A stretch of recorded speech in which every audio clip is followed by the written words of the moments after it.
So I guess that the role of epigenetics in memory formation in general is quite substantial. So we know that if you have mutations in genes that put down epigenetic marks, we cannot learn anymore. So there's many diseases that are quite devastating that show you that basically are connected to these epigenetic marks. So I think it's quite fundamental. It's one of two main factors that are responsible for memory formation.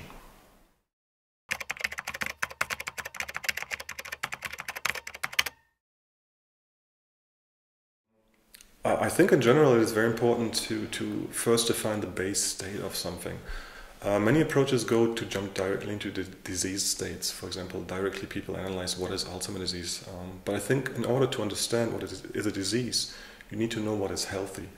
So I think to do this, we analyze basically first of all regular learning and context. And then the next step would be to analyze, for example, disease states or aging states. And I think so it is really important to first define your ground state.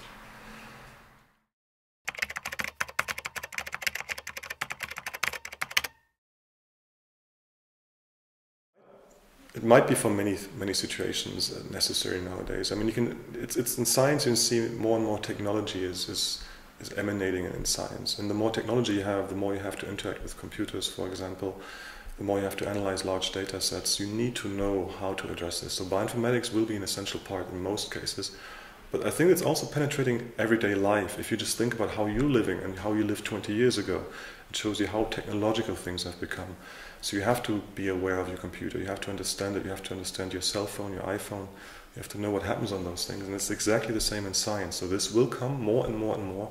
And I think it's a very essential part, not only in science, but also in schools, to teach how do I deal with a computer, how to understand a computer, and how does a computer understand me. Because this will be the future of everything that we do, most probably. And the same is true in science. So yes, I think it's very essential.